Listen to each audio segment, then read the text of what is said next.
All right. Welcome to the Uncommon Communicator podcast, where we are here to bring enlightenment to the topic of communication. Today, I've got Adam Hoots with me. Adam is a lean construction shepherd and founder of Construction Ache Solutions. He's an author, kidney transplant survivor, great on you, TEDx speaker, graduate student, and professor at Clemson University. He believes that construction is full of aches and pains and is ultimately broken. His mission is to change the way our skilled trades and craft workers are valued and respected by all project stakeholders on construction project sites. Adam, welcome to the program. Thank you, Mr. Gable, Mr. Uncommon Communicator. I appreciate that as a heck of an introduction, and I'm happy to be here on one of my favorite podcasts. Oh, well, thank you so much. You must have a small list. I do. It's a small and exclusive list. I promise you that much. Well, thanks so much. Well, tell us a little bit more about yourself. Did I cover everything? Is that it? I know there's more to Adam than that. Yeah, there's a little bit more. I think you nailed kind of the highlights, though, of who I am and kind of what makes me, what my ikigai is, as the Japanese say. So you speak Japanese? I didn't know that. Un poquito. I can communicate in a few different languages. Yes, sir. I love that. I'm actually learning construction Spanish. So I learned Spanish now with a Japanese accent. That's such an important skill, though. I mean, there are so many Spanish-speaking professionals on our jobs, and I think it goes a long way to build trust when they take notice that, hey, you're investing time to learn my language and speak to me in my native tongue. And I think that's huge, man. So bravo to you. And hopefully you can inspire others to do that, because I think that is a super important skill. And I do too. It's actually one of my goals, company goals that I'm working on. And I saw it because there's such a need on the construction side. There's days when I have been the only guy that spoke English on the construction site. And in some cases, there were not very many. I've always had guys that, I had one guy that translates pretty well, but I've had guys come up and they'll just remain silent and go, it's like no English. And I'm like, un poco español. Like, so let's communicate what we want to do here. So, that is a very important key. And those are some of our best people on the projects are those that maybe lack a little bit of that communication. So that's just another barrier that we have on our projects is language, and it's overcomable even with, and I use Google Translate. There's, apps that help us get there. And he's like, oh, sorry, you can't talk to me. I don't speak. I'm like, oh yeah. Here's a phone that helps us get there. And that has helped, I think, clarify some things on the projects as well. Not being lost completely in translation. I'm not sure what Google Translate's saying. And then I read it, right? Then I'm working on my accent. But anyways, it's not about me. It's not about construction Spanish. I do need to say this, though. Adam, thanks for coming on this podcast. I'm glad to hear it's one of your favorite podcasts. But you inspired me. And a lot of our listeners don't know that. The reason I started this podcast was a post that you had made a year and a half ago, 2 years ago. And it's when you made your step into Construction Ache Solutions, when you left your day job, went into your consulting, and you talked about just the bravery and, I'm going to go in there and I'm going to do it. And we don't often realize the impact that those type of words have, those type of posts have. And between that and also a little bit of nudge from Jesse Hernandez, between both of those, I mean, and there's another story behind why I wanted to go into podcasting, listening to him podcast. But the whole thing is that was the nudge that I needed. And thank you for that, because I think it has made a huge difference in my life being able to grow through the podcasting. But you were a key to that. So welcome to the show. And that's long coming. Should have came here earlier. Well, that's so freaking cool. And again, I think it's a testimony to Jen's ripples of impact, right? Like, you never know, but when the story gets back to you, it just makes it all worth it, because so much of what we do with this podcast stuff and just getting out with webinars and on meetings and hosting lean coffees and all the stuff we do, there's really, when you turn around and look at the return on and time invested, you don't always get that immediate impact. And so to hear stories like that is like, man, that makes everything all worth it. So thank you for feeding that back. And I know you're inspiring others just the same. And that's what it's all about, man. So thank you for that feedback. That's huge. Hey, I'm thanking you. Stop taking my thanks away. So a couple of things we want to talk about, and this is a podcast on communication, and that's one thing that has really drawn me to lean construction. Is lean is really at its root communication and feedback loops. I mean, it's bringing that circle through. There's other aspects to it, but as I kind of dive in just to even all of the different fish bones, everything you look at is some form of communication is lacking, and we all know that on our sites, in our offices, anywhere that we work, that communication is and seems to be the biggest hurdle that we have, or hindrance, or even stopping point of a lot of our problems that we have are created because of how we communicate. Now, you wrote a book here. Let's see if I can get that in the camera. The Old Dog Lean Thesaurus. Now, of course, I had to have you on the show. You wrote a book with words in it. Thesaurus. You even used a big dinosaur word. Yeah. My favorite dinosaur words that you use, but I love it. And you wrote it with Buddy Brumley, who is a friend of mine. Love that guy. And together, what inspired this book, The Old Dog Lean Thesaurus? Well, I'll tell you this: it was always a thought in my head back to my Whiting Turner days. And actually, this is a little known fact about me because I don't often talk about it. But speaking to your communication is everything comment a second ago, my undergraduate degree is in public and cultural communications. And when I got hired at Whiting Turner, they actually started me lower than a project engineer because I didn't have a construction or engineering degree. I was an assistant project engineer, and so I was called the Great Ape on the project site. In fact, my intern that worked for me or with me got hired on, and then I was working for that person. And so it was a very interesting world where I started in construction.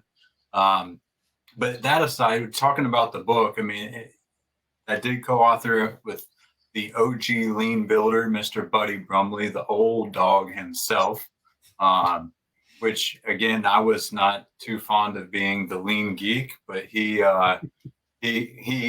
definitely qualified for the old dog more than I did, so I went with it. But what inspired the book is really simple. There are a lot of people that are spreading bullshito on what lean is throughout the industry. There's people just taking advantage of it, making money, going out and showing the tools and showing all these awesome things and the sparkly, glittery side of construction. But when it comes down to like what you're talking about, the communication skills, the facilitation abilities, the trust building things, and the starting with the people side of it before we get into the tools, like that's where you really get the W's when it comes to lean construction. And so we really authored the book to be able to help people understand, like, hey, some of this lean stuff, it's not even new, right? Like if you're a great builder, chances are you've got 2/3 of those terms already figured out. And so what we wanted to do is we wanted to put a book out there for the superintendents who are in the day-to-day grind, who are like, I don't have time to learn that new lean bullshito. I'm good with what I'm doing. Like, that's okay. Let's take some of what you're doing and help you understand what the lean term is for it. And then you can start communicating and understanding from some of these people who are also practicing these things, right? We're establishing some lean terms, terminologies, some really just, again, like helping to spread some better ways of building by just making lean construction simple. That's what's needed. I had a superintendent on my project when we really first started talking about lean, and he's like, I'm already doing that, which was true. And so that was kind of my selling point, is you are doing it, but you're not doing all of it. And I said, how late are you working? And he actually didn't work too late. He's really, for a guy who doesn't work, wasn't completely into lean, he was very efficient on his projects and very forward thinking. So he was halfway there with it. And when he ran into issues on the visual communication side, on some of the other things that would have been tools that would have helped solve problems for him. So you're right. You're doing some of this. You're just learning some new terms and tips. And what I look about, let's talk about format, especially on the communication side of your book.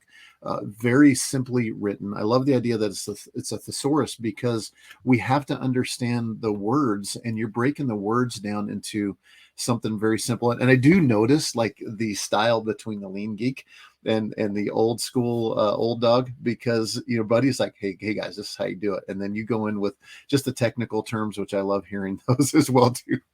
Yeah, push those glasses up. Yeah. You don't have your tape on your glasses, but the idea is you're offering those both sides of it and bringing a lot of value. But simply, put the word. I mean, buy the book, folks, and we're going to put a link to buy the book in the show notes. But you need to take a look at. It's simple enough to say, oh, you know what, I do need to work on pull planning, or I do need to work on. We're going to talk about respect for people or visual management. These are things. It's not a lot of information, but it's a great information to say, hey, there's tips here to help you. Here, let's understand the words, especially when, just in every construction interview that we're at, we prep to not use the acronyms with everyone that's in the room, because we're such an acronym heavy business. And it's the same with lean.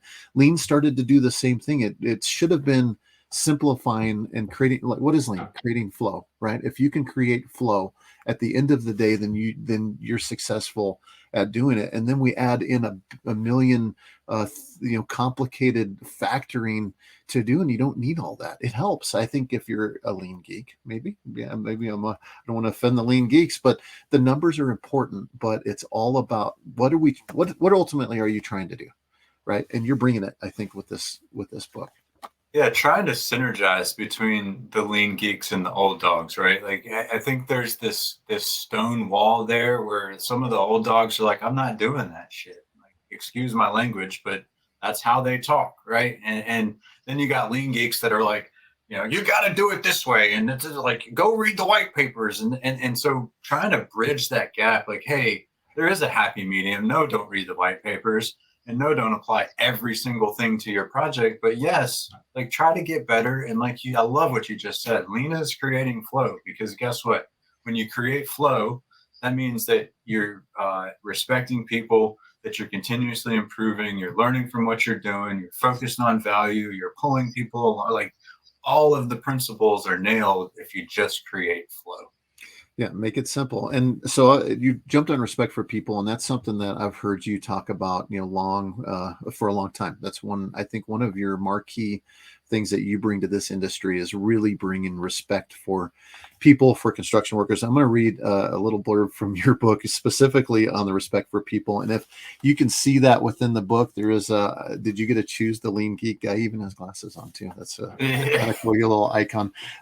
But understand. So let's talk. Before I do that, I want to talk about the flow of the book. Like, it's simple, and it has visual monitors in it. Like, it has a picture of the lean geek in it, and then it has a picture of an old dog. And the idea is you get to know who's talking where. I mean, just all of those things are important in somebody to understand the book without having to read the addendum, figure out how to do it. But let me read this little blurb. This is great what you put in here. Can I just shout out Miss Jennifer Lacey for her illustration skills on everything except for the new geek.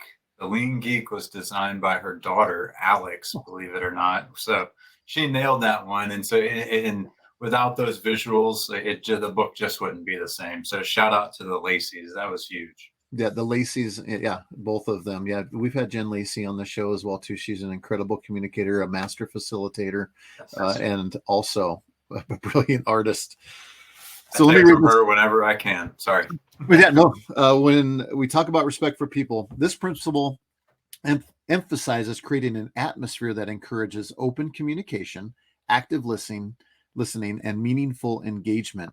RFP involves promoting teamwork, trust, and empowerment, enabling workers to actively participate in decision-making processes and contribute their expertise to problem solving and innovation. So a blurb from the book, it's on respect for people, which you think is just kind of a feelings thing, but isn't that the very basis of moving forward with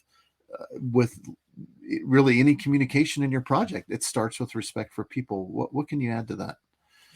Yeah, well, for starters, it was the first term that we defined, and it's the only one that's out of order, because without that term applied to the job, none of the other stuff works. And so I think that's really important to know and understand. Again, we communicated that the importance of respect for people by putting it first, which is exactly what we need to do on job sites.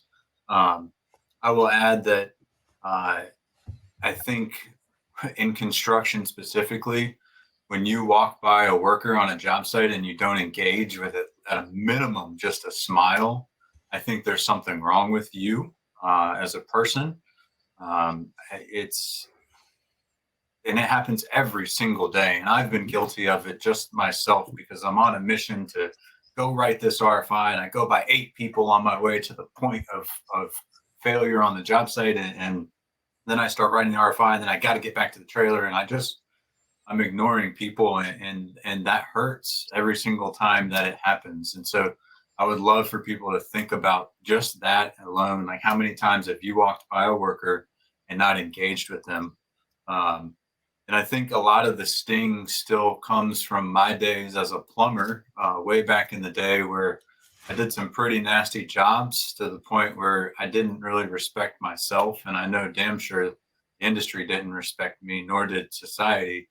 And so there's still kind of that chip on my shoulder that's like, I'm going to change that, because I remember being a stinky plumber riding home on a hot day in Florida with no air conditioning, and it sucked. And like, nobody should have to experience that. It's just, it's wrong. And so, or if they do, at a minimum, they're valued by the people that put them in that situation. And so again, respect for people is huge. It's when people start to feel included and will actually be more productive and add more value to the job and speak up when they notice something that's incorrect, even if it's not with their own work. And so, it's really the reason I think all of my projects have just been run a little bit different than others, is because I never really took that authority to be in charge as like the reason that I'm here. And so I've always empowered and interviewed people and tried to understand what, like, the more knowledge I have, the better decisions we make as a team.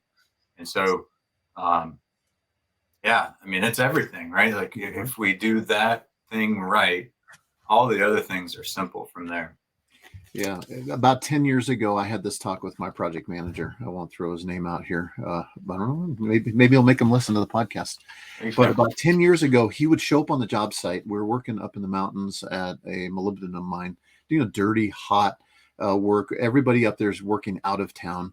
And he would come in the job site and walk through with kind of a grumpy cat face, and he would walk through, and everybody is always, what's going on here? You know, is he upset? What does he think?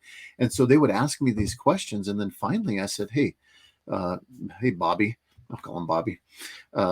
Hey, Ryan, I said, why don't you engage with the guys when you go through there? It would really mean a lot to them. And he's like, well, I didn't want to stop them from what they were doing. So he had a purpose in his mind of, I don't want to interrupt the process and the flow of the work. And I said, please, for me, interrupt for like the 2 minutes that you're going to do, because they want to hear from you. So I learned really 2 important things from it. One is, some people don't know. So bring it up and say, you need to, it's going to mean a lot for you to talk to them. And then also, how important it is as a leader walking through a building, like they're looking at his face. I mean, these guys are looking from 50, 100 feet away, is like, what's going on with those guys? So that smile that you talked about, some kind of engagement goes, miles and miles. And so the next time he came up there, and I, after we talked, I'm like, you need to come back up. So he came up about every 2 weeks. So he came up and went through and glad-handed and shook hands, and he didn't care. And he's I always called him fancy pants, and also shiny shoes. Yeah, he was one of those guys. But I mean, he was a very, very good PM, great PM. And when he did that, it made such a change in the guys. Morale went up from him just walking through there, and that's the importance that I learned from doing what you're just saying, is giving a little bit of respect and acknowledgement for those that we're working with. Yeah, well, think about how you feel as a leader when, the vice president or the CEO comes to your job and acknowledges your presence, right? It's the same thing, right? The leader is recognizing that I'm adding value to the company or the project or the task or whatever it is. It goes a long, long way. And it's in any organization, anywhere, anytime. When I went to the Toastmasters convention in the Bahamas, Lucky dog. Oh man, because next year it's going to be in Anaheim. But when we went there, the president, every year there's an elected president. These are all volunteer positions. Like every one of these people are doing this, as their secondary, volunteer for this organization that we really believe in, Toastmasters. And anyways, that the international president elect, when I showed up for district, because we had leadership training prior to that, he's like, and I did not, I went to sign up. I didn't have my name tags on or anything. He's like, "Hey, good evening, James. Glad you could make it." Wow. Yeah, this is the CEO of an organization that has, over 300,000 members.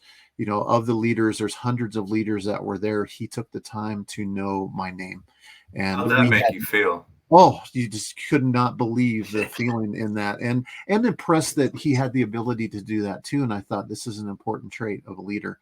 And that's so that those things are important at any level, any organization that you're in. That's for sure.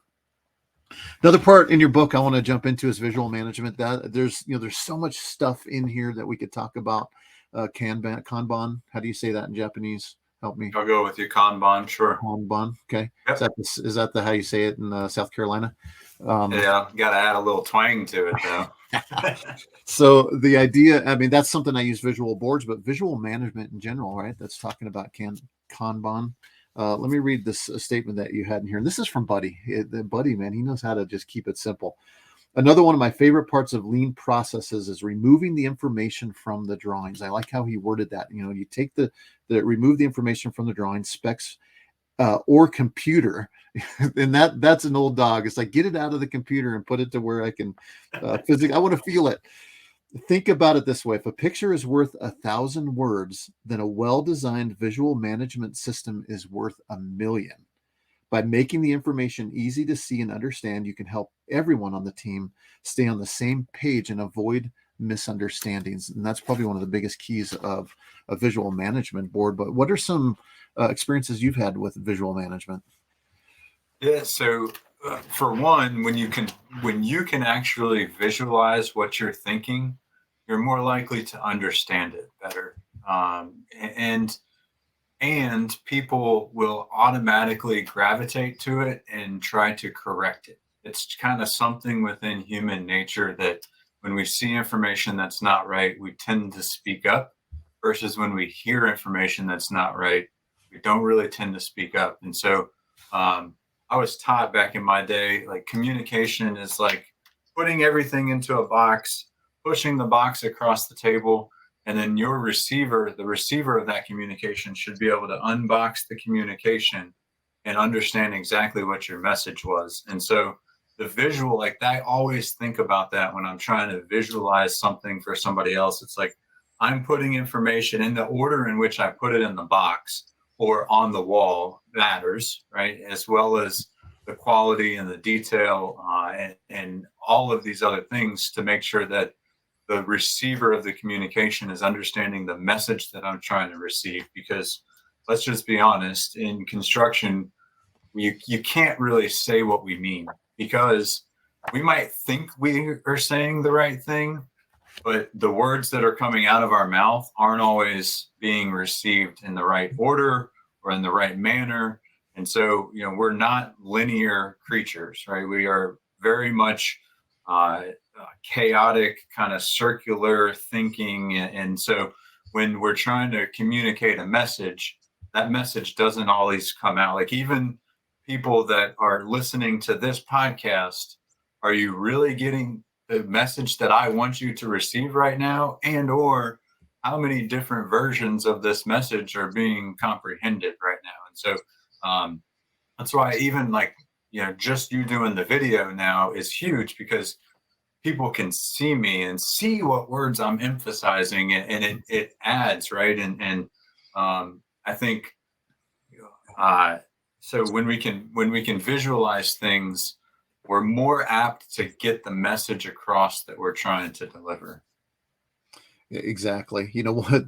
On a couple of my projects, they're like, "Oh, picture time," because sometimes it's as simple on the whiteboard, drawing a couple of lines. Like I've said it a couple of times, and he's like, "I'm not quite getting it," and literally draw a square and a circle, and we're right here, and this sign needs to go here. It's like, boom. It takes driving it down visually for a lot of our guys, you know, in any communication, because sometimes our words aren't enough. And I've been poor at this in the past of just repeating the words again. You know, if you didn't get it, I'm like, all right, I'll say it again. All right, now I'll say it in angry voice. It's, you know, those are effective ways of doing it. And I still would oftentimes repeat myself. In fact, the guy on my project currently, he'll catch me. He's like, I heard you the first time. I'm like, did you? I just want to make sure that we're understanding each other. But it's that drawing that picture, the visual, that gets us there. Absolutely. I'm a big fan of visual communication. Yeah, go ahead. Well, there's a great exercise that we do in some of these learning sessions is, you know, I will read the instructions to folding a paper airplane, and maybe 1 out of 50 people will pick up on it by just hearing. And then I show pictures of how to make the airplane, and it's like everybody nails it. And so it's an interesting exercise to understand the power of visualization, that when you can actually see the things happening versus hearing the directions. And think about what we do in construction all the time, right? It's like, here's your drawings, or here's your specs. Now go build it. And here's your 80-page detailed line item schedule of all words in a CPM schedule. And we expect people to put that together and go build it, versus a tact plan per se, or last planner system, and being able to break that down and see it on the walls and see it in real life in a format that's really easy to understand. And so I think, you know, the way we communicate the expectation of getting things done has got to change in our industry. You can't expect somebody to get the CPM schedule and say, here's your schedule, we expect you to show up then. There's been a couple, and I've been on both sides of this world, you know, as a trade partner, you know, as a millwright, and working, you know, as a subcontractor for other GCs. You know, I've seen that side really for a majority of my career, and now I get to see it from both sides. I thought I was hitting the level that was now Teflon, but everybody has a boss. Like when you're the GC, then you now have, you know, the owner and the architect. The owner and the architect has a board. Like there's always a bigger fish. But the idea was that I couldn't take that schedule and find my stuff in there. It wasn't even clearly communicated to me. You know, here, go figure it out. That's what the GC would hand to us. And, you know, some schedules are at least, you know, broke out by division, and then by division, you know, whatever task of work you've got, then you could see all your items together. But a lot of times and we were doing miscellaneous metals. All right, you know, you're over here in the atrium, and then now you're over here in the stairwell, and then now you're over here in the elevator shaft, you know, on that schedule. And they don't give it to you broken out into something that, you know, all of your tasks where they put you, right? That's an important thing too, is it's where we were put, which at the time was fine. Like we didn't have time. We weren't asked to participate in it, is probably a better way of saying it. And this is where the schedule laid. So it's really understanding that. So what do people do? They wait for the 4-week to come out, and some companies do 6-week schedules.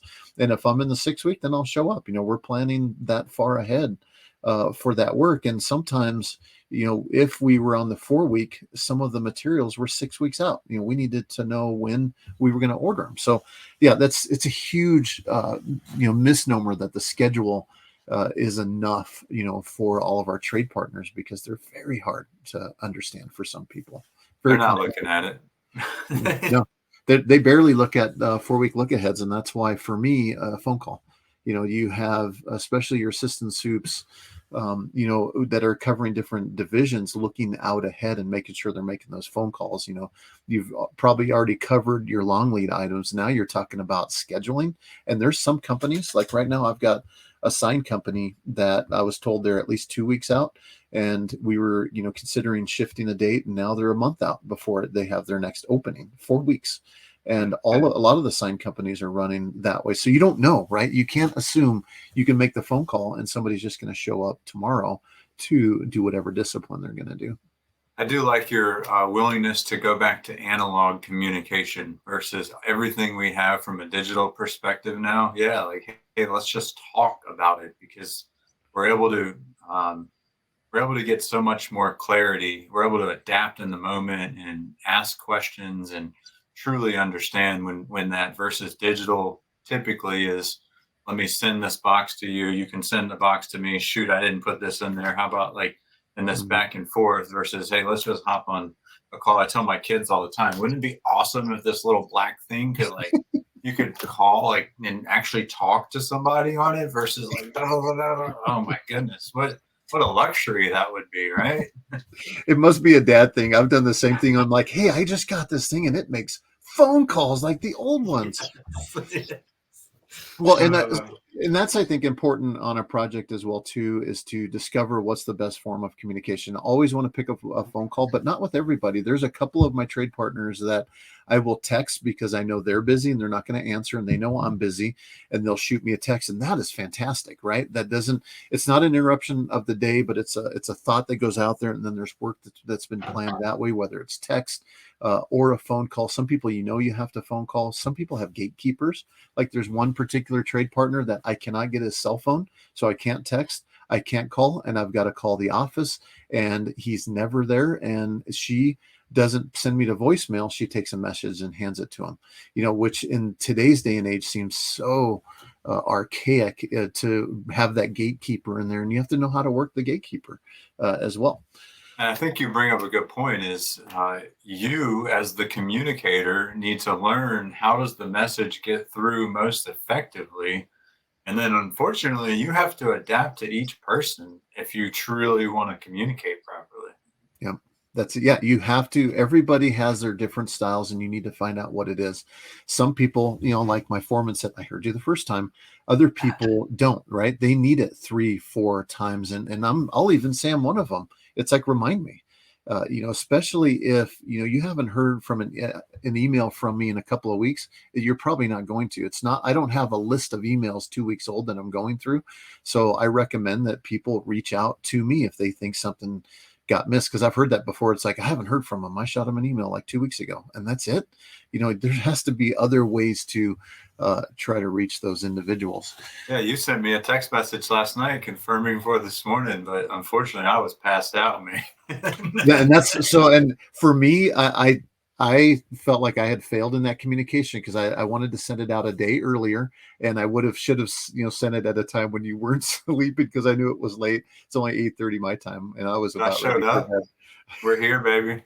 You're here. There's no issues. I didn't doubt it, but I just wanted to send a reminder, right, and say, hey, looking forward to this. Cool. Hey, well, is there anything else you want to add to the book? Because I've got one other area that we're going to dive into. Is there anything you want to add in regards to the book? Yes. It's more than a book, right? It's a community. It's a community of people, primarily old dog superintendents. And James, you're a huge contributor to that.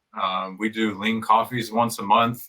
We're starting to experiment with some leadership via transparency, or as Jesse calls it, emotional bungee jumping, where we're just getting vulnerable. We're sharing lessons learned, and we're becoming better leaders. And so, again, it's a community of people who want more for the construction industry. And so I would urge you to come and poke around and see what we're all about, and bring some of that value that some of your listeners have, because we'd love to have you. Again, primarily superintendents. And so if you get offended easy, don't come. But would love to have a stronger, more well-built community as we move forward with changing how construction does business. Yeah, and I love being a part of that group. It doesn't always fit within my schedule, but let's talk about that, because you created a community of people who are talking, communicating, solving problems, asking questions, of superintendents that are pretty much across the country at high levels, senior soups, and it is superintendent only, which I love that, because you're like, no, if you're not a superintendent, we need to have these conversations, and you don't record them. So it's one of those opportunities for us to really bounce ideas across other peer groups within our group. And we're finding we all have a lot of the same issues, and we're finding that somebody has the answer, and those have been it's almost like a mastermind of construction leaders, which there needs to be more of. And you spearheaded that, you initiated that, and I know it's going to continue to grow. Hopefully it branches out to other groups, because those are things that have made an impact on everybody, I think, that participates. So that's a big influence that you've had in communication across multiple company platforms, which is an amazing facilitation. Yeah, and our team even influenced the NCCER's leadership program for up and coming superintendents, which I think is just super cool. Miss Patty Steffen and all her work over the last year or 2 years really putting in for this new program, and I think all of us had influence on that. So it's just again another kind of wave of the initial ripple of impact. Yep, absolutely. Yep. All right. Well, let's talk about something. I Uh-oh. know a guy, only one guy, who's a TEDx speaker that I've ever shook his hand with before. I think it's amazing that you are and did. You did a TEDx talk. I think at Clemson, right? It was Clemson Yep. TEDx talk, and I would love to know that process. I mean, as a guy who loves and embraces public speaking, I'm in a public speaking organization. There are people that shoot after that, and then to me, that just seems like that's a goal a ways off, and you jumped right into it. So first, tell me, I want to learn a little bit about this whole experience, but first you got to come with a message, right? What was your message? So my message was really respecting the trades and changing the way that we think, right? I'm tired of society teaching to test in lieu of teaching people to think. And it starts early on from school. And we're just kind of like driven in this way, like, hey, just like even spelling words. How do you spell this word? Well, in the Hoots household, I don't care if you can spell the word. Can you tell me what the word means? Hmm. Like that is 10 times more important than being able to write it down. Now, don't get me wrong. My kids are literate. They can write, they can read. But guess what? You better know the definition of that word, not just how to spell the word. And so um, it's really changing the way we think, changing the way trades are respected, right? Too often it's the same thing in construction. Like, I don't care what the worker thinks. I just need to test them if they can get these 10 sheets of drywall hung today. Well, guess what? If you cared what they thought, you might get 15 sheets of drywall hung today, and they might have an easier, they might be able to work 5 years longer because they know how to save their own backs. Yep. And so I think it's very important from a message standpoint that we need to use the whole worker and not just 3/4 of the worker. Yeah, and so did you start with the message and get drawn in? Like, tell me connect the dots for me. How did you get connected to a TEDx talk? So a gentleman named Taneen Hadari with DPR actually put on the whole event. And so this was right before he graduated with his PhD from Clemson. He was a coworker at DPR Construction, so I knew him very well. I presented to him several times. And I just reached out to him and said, hey, I heard you're doing this. Like, I would love to be a part of it. And then I think you had to apply and like get references and all of this stuff. And so it was a pretty intense process to get connected. And then once I did, it was, we were supposed to do the TEDx talk in 2020, and then it got pushed like 4 or 5 months, the whole COVID thing. And they had hired us a coach who also has done several TEDx talks before. And I'll tell you this, I don't think it was my best performance, if you will, because I didn't take the process as serious as I probably should, because I oftentimes just show up and talk, right? Like I do that all the time. And so, they're like, oh, we want your speech 6 months ahead of time, and we want videos each month so that we can critique and make. I was like, yeah, okay. But I tell you what, when you get up on that stage and you got so much information to deliver in 15 minutes, it was challenging. And I spent the first 1 minute of it singing happy birthday to Charlie Dunn, who was also doing a TEDx talk and in the audience. So, yes, it was an intense preparation process that I probably didn't take as serious as I should have. You said they hired you a coach. Who did that? Who got involved in getting that TEDx coach support for you? I guess it was Clemson in some form or fashion, and his name was Michael, and I'm struggling to come up with his last name, but he was excellent. Hold on, I can find him for you. Yeah, well, you're pulling that up. The one thing that is important, I think, in any presentation is there's plenty of people that take that preparation.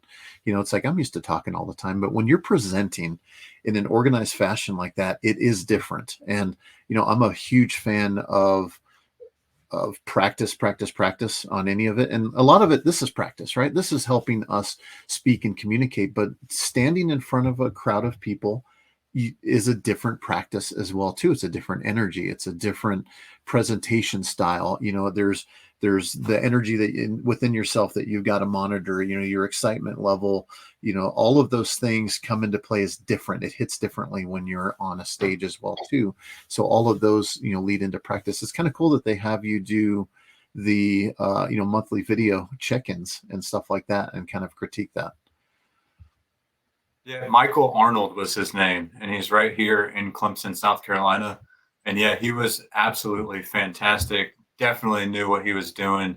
And I wish I would have taken a little bit more of his advice. So shout out to Michael because he rocked it, man. And he made my story that much better, talking about some of the specific details, and I told the story of me being in a nasty ditch with corn floating in it and Mhm. having to work through that as a human, not respecting myself, understanding where I was, and the stench of that day lingering with me, like helping me visualize what I was going through. Yeah, Michael was amazing.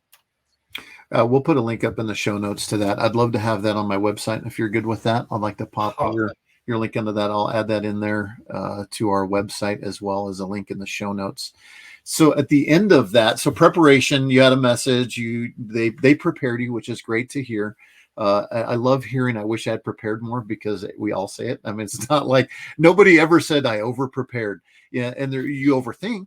And I think, that is something that is a problem. You can overthink it, but you can't over prepare. And so I love hearing that advice. I think that's great advice for our listeners, especially of this podcast. But what were the results? Like what outcomes did you have after giving that speech? well, for one, don't wear. You can't wear a logo when you do it, apparently. So I had to put electrical tape over my lean builder hat, which really drove me crazy. Um, and I was the first one to present a TEDx talk wearing a construction vest and a hard hat. So that was pretty cool as Yeah. well. Um, but as far as the results, we've had almost 2,500 people watch it. And so that's pretty impressive in itself, I think, anyway. That's better than any other videos that I've put out there. And so just to know that we've impacted that many folks to go and, listen to the trade worker and, hey, maybe are you really valuing trade workers the way that you should? And we've seen a significant shift in the value on college versus the skilled trades. I think we're starting to see some of the fruits of those labors come to light. And so I'd love to say, like, hey, I was a part of that change, right? Like, I think some of the things that we're doing are helping to impact that. And by just bringing awareness that, hey, we need skilled trade workers, but in the same breath, realizing that we also need to change the construction industry's current conditions, because if we want to keep those new workers, then we've got some work to do. Yeah. Yeah. And that's that respect in general. You go back, or I go back 30 something years in the trade, and you think about, working around professionals, millwrights, ironworkers, pipe fitters, plumbers, all of those. There was at times, and it depends on the area and the location, a certain respect for that trade. It's like you were a professional, specifically like some pipe fitters, and depends on which region that I was at, like they all kind of wear the same stuff, jean shirts or whatever it might be. And it, specifically around here, some of these tan Carhartt, long sleeve, heavy duty shirts, but there's several of them that would come with iron shirts to work. Like they knew that was their, protective layer as well, but they didn't come in all raggedy looking. They came in because they were a professional and they got paid well, and they were very proud of their work. And just like a clean job site, going in with that type of respect for themselves and for the trade, their work showed it as well too. They were fantastic craftsmen. So that's what I think it's about, is bringing back that professionalism to the trades. Is you don't have to just show up and I still have to turn them around, shorts and or sweatpants and tennis shoes. I'm like, I can't let you on this job site in sweatpants? What other jobs are you working on that you can wear sweatpants at and go back, because I don't have any steel-toed boots. Well, we don't on some of our projects require steel toe, but it has to be a sturdy boot. So you have to at least wear a boot, not a Nike tennis shoe of some kind. So, in respect for that, show respect for your own profession, as well too. That's going to help go a long way as well.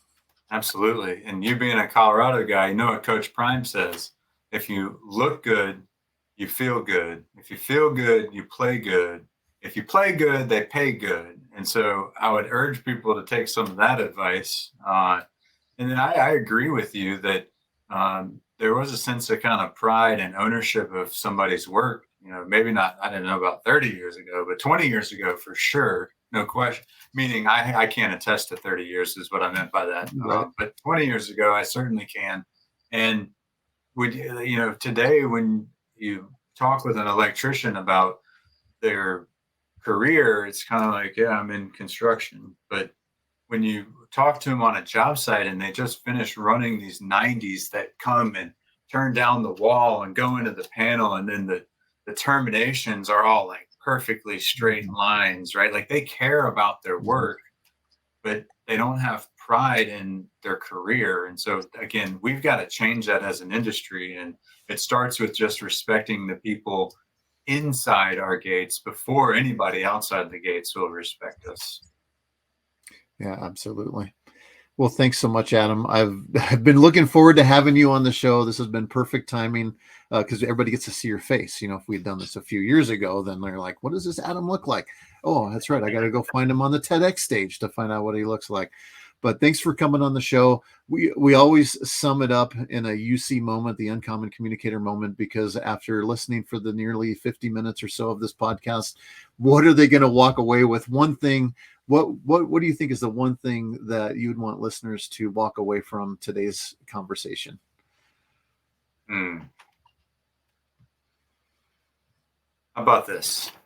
You cannot not communicate, right? Like everything, and I know that's bad English, whatever, I don't care, but everything about you says communication, right? Whether it's your hat that you're wearing or your shirt that you're wearing, or whether or not you've shaved, or like how big your eyes get, or how you're controlling your tone of your voice. Mm-hmm. It all is communicating something. And so I would ask people or challenge people to think about what messages they're sending and be more intentional and strategic about those messages, because everything about you is communicating. So you cannot not communicate. I love it. That's the perfect UC moment. You cannot not communicate. Well, that's all we got for you today. See you. Bye.